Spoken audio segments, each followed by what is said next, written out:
ಭಾರತೀಯರು ಏನೇನು ಒಳ್ಳೇದು ಮಾಡಿದ್ರು ಅನ್ನೋದಕ್ಕಿಂತ 2025ರ ಇಡೀ ವರ್ಷದಲ್ಲಿ ತಮ್ಮ ಕೆಟ್ಟ ನಡವಳಿಕೆಗಳಿಂದಾಗಿ ವಿದೇಶಗಳಲ್ಲಿ ದೇಶದ ಮರ್ಯಾದೆ ಕಳೆದಿದ್ದೇ ಹೆಚ್ಚು. ಕಿರಿಕಿರಿ, ಕೊಳಕುತನ, ಸಂವೇದನಾ ಶೂನ್ಯತೆ, ಕ್ರೌರ್ಯ, ಸ್ವಾರ್ಥವನ್ನೇ ವಿವಿಧ ದೇಶಗಳಲ್ಲಿ ತೋರಿಸುವ ಮೂಲಕ ಭಾರತೀಯರು ದೊಡ್ಡ ಸಾಧನೆ ಮಾಡಿದ್ದಾರೆ ಅಂತ ಪತ್ರಕರ್ತೆ, ಲೇಖಕಿ ಪ್ರಿಯಾ ರಮಣಿ ದಿ ಕ್ವಿಂಟ್ನ ತಮ್ಮ ಅಂಕಣದಲ್ಲಿ ವ್ಯಂಗ್ಯವಾಡಿದ್ದಾರೆ.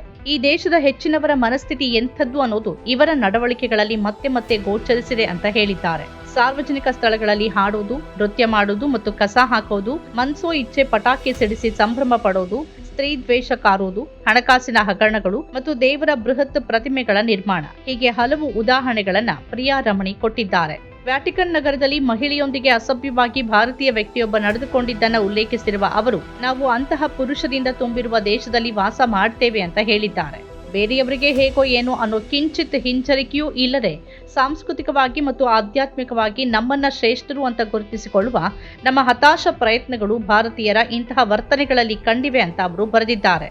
ದುಬೈನ ಬುರ್ಜ್ ಖಲೀಫಾದ 124ನೇ ಮಹಡಿಯಲ್ಲಿ ಹಳದಿ ಟೀ ಶರ್ಟ್ಗಳನ್ನು ಧರಿಸಿದ ಗುಜರಾತಿ ಪ್ರವಾಸಿಗರ ಗುಂಪೊಂದು ನಿರಾಸಕ್ತಿಯಿಂದ ಗಾರ್ಬಾ ನೃತ್ಯ ಮಾಡೋದ್ರಿಂದ ಹಿಡಿದು ಯುಕೆಯ ಎಡ್ಮಂಟನ್ನಲ್ಲಿ ಮನೆಯೇ ಬೆಂಕಿಗೆ ಆಹುತಿಯಾಗುವಂತೆ ಅಕ್ರಮವಾಗಿ ಪಟಾಕಿ ಸಿಡಿಸೋವರೆಗೆ ಈ ಅತಿರೇಕದ ಭಾರತೀಯರ ವರ್ತನೆಗಳನ್ನು ತೋರಿಸುವ ವೈರಲ್ ವಿಡಿಯೋಗಳ ವ್ಯಾಪ್ತಿ ಇದೆ. ಸಾರ್ವಜನಿಕ ಬಸ್ನಲ್ಲೇ ತಿನ್ನೋದು, ರಹಸ್ಯವಾಗಿ ಮಹಿಳೆಯರ ಫೋಟೋ ತೆಗೆಯೋದು, ಥಾಯ್ ಬೀಚ್ನಲ್ಲಿ ಮಹಿಳಾ ಪ್ರವಾಸಿಗರಿಗೆ ಕಿರುಕುಳ ಕೊಡೋದು, ಹೋದಲ್ಲೆಲ್ಲ ತಮ್ಮ ಜನ್ಮಸಿದ್ಧ ಹಕ್ಕು ಅನ್ನುವಂತೆ ಚೌಕಾಸಿಯಲ್ಲಿ ತೊಡಗೋದು, ತಾವು ಹೋದ ದೇಶದಲ್ಲಿನ ಸಿಬ್ಬಂದಿ ಮೇಲೇನೆ ಕೂಗಾಡೋದು, ಇವೆಲ್ಲದರ ಬಗ್ಗೆನೂ ಪ್ರಿಯಾ ರಮಣಿ ಉಲ್ಲೇಖಿಸಿದ್ದಾರೆ. ಅಮೆರಿಕದ ಉತ್ತರ ಕೆರೋಲಿನಾದ ಮಾರಿಸ್ವಿಲ್ಲೆ ಪೊಲೀಸ್ ಇಲಾಖೆ ದೀಪಾವಳಿಯ ನಂತರ ದಿನ ಮಾಡಿರುವ ಪೋಸ್ಟ್ ಒಂದನ್ನ ರಮಣಿ ಉಲ್ಲೇಖಿಸುತ್ತಾರೆ. ಇತ್ತೀಚೆಗೆ ಚರ್ಚ್ ಸ್ಟ್ರೀಟ್ ಪಾರ್ಕ್ನಲ್ಲಿ ಅಕ್ರಮ ಪಟಾಕಿಗಳನ್ನು ಸಿಡಿಸಲಾಯಿತು. ಇದು ಕ್ರಿಕೆಟ್ ಮೈದಾನಕ್ಕೆ ಹಾನಿಯನ್ನ ಉಂಟು ಮಾಡಿತು ಮತ್ತು ಗಮನಾರ್ಹ ಪ್ರಮಾಣದ ಕಸವನ್ನ ಉಳಿಸಿತು.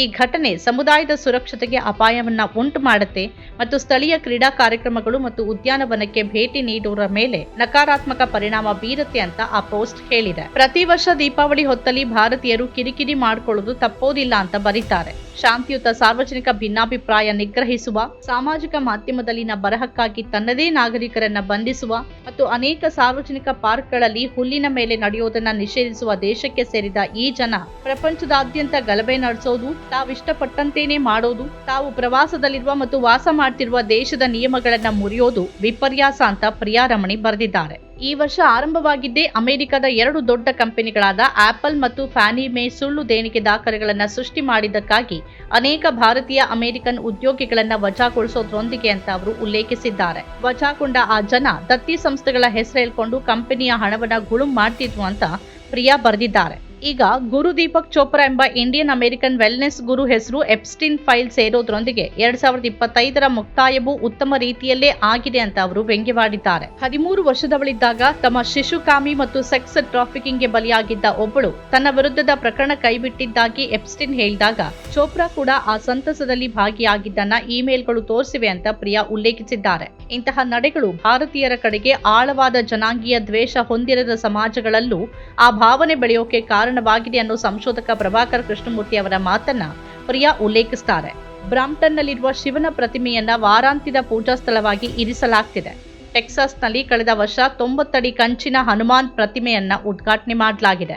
ಭಾರತದಾಚೆಯ ಅತಿದೊಡ್ಡ ಹಿಂದೂ ದೇವಾಲಯವನ್ನ 2023ರಲ್ಲಿ ನ್ಯೂಜೆರ್ಸಿಯಲ್ಲಿ ನಿರ್ಮಿಸಲಾಗಿದೆ ಅನ್ನೋದನ್ನು ಕೂಡ ಪ್ರಿಯಾ ಪ್ರಸ್ತಾಪಿಸಿದ್ದಾರೆ. ನಮ್ಮ ಇಷ್ಟದಂತೆ ಮಾಡುವ ನಾಚಿಕೆಗೇಡಿನ ವರ್ತನೆ ಮುಂದುವರಿಸ್ತಾ ಇದ್ದಂತೆ ಪಾಶ್ಚಿಮಾತ್ಯ ಜಗತ್ತಿನಲ್ಲಿ ನಾವು ಬಲವಂತಿಯರ ಕೋಪಕ್ಕೆ ಹೆಚ್ಚು ಗುರಿಯಾಗ್ತಿದ್ದೀವಿ ಅಂತ ಹೇಳ್ತಾರೆ. ಡೊನಾಲ್ಡ್ ಟ್ರಂಪ್ ಅವರ ಸರ್ಕಾರದಲ್ಲಿರುವ ಯಶಸ್ವಿ ಭಾರತೀಯರ ಬಗ್ಗೆ ಉಪಾಧ್ಯಕ್ಷ ಜೆ.ಡಿ. ವ್ಯಾನ್ಸ್ ಅವರ ಪತ್ನಿ ಉಷಾ ವ್ಯಾನ್ಸ್ ಅವರಂತೇನೆ ಅವರ ಮಾಗಾ ಅನುಯಾಯಿಗಳ ಗುಂಪಿನಲ್ಲಿ ವ್ಯಾಪಕವಾಗಿ ದ್ವೇಷ ವ್ಯಕ್ತಪಡಿಸಲಾಗುತ್ತೆ ಅನ್ನೋದನ್ನ ಉದಾಹರಣೆಯಾಗಿ ಕೊಡ್ತಾರೆ. ಭಾರತೀಯರು ಆದಷ್ಟು ತಾವು ಭೇಟಿ ನೀಡುವ ಸ್ಥಳಗಳ ನಿಯಮಗಳನ್ನ ಗೌರವಿಸೋದು ಒಳ್ಳೆಯದು ಅನ್ನೋ ಕಿವಿ ಮಾತನ್ನು ಹೇಳ್ತಾರೆ. ನಮ್ಮ ಕಾರ್ಯಕ್ರಮಗಳನ್ನ ನೀವು ನೋಡ್ತಾ ಇದ್ರೆ ನಮ್ಮ ಚಾನೆಲ್ ಅನ್ನ ಸಬ್ಸ್ಕ್ರೈಬ್ ಮಾಡಿ, ಪಕ್ಕದ ಬೆಲ್ ಐಕಾನ್ ಒತ್ತಿ ನಮ್ಮನ್ನ ಬೆಂಬಲಿಸಿ. ಹಾಗೆ ನಮ್ಮ ಕಾರ್ಯಕ್ರಮಗಳನ್ನ ಲೈಕ್ ಮಾಡಿ, ಕಮೆಂಟ್ ಮಾಡಿ, ಅದನ್ನ ಬೇರೆಯವರಿಗೂ ವಾಟ್ಸ್ಆಪ್ ಮೂಲಕ ಶೇರ್ ಮಾಡಿ. ನೀವು ಹೀಗೆ ಮಾಡಿದಾಗ ನಮ್ಮ ಚಾನೆಲ್ ಇನ್ನಷ್ಟು ಮತ್ತಷ್ಟು ಜನರಿಗೆ ತಲುಪಲು ನೀವು ನಮ್ಮೊಂದಿಗೆ ಸಹಕರಿಸಿದ ಹಾಗಾಗುತ್ತೆ. ಇದು ನೀವು ಯಾವುದೇ ಖರ್ಚಿಲ್ಲದೆ ಕೆಲವೇ ಸೆಕೆಂಡುಗಳಲ್ಲಿ ನೀಡಬಹುದಾದ ಸಹಕಾರ. ಧನ್ಯವಾದಗಳು.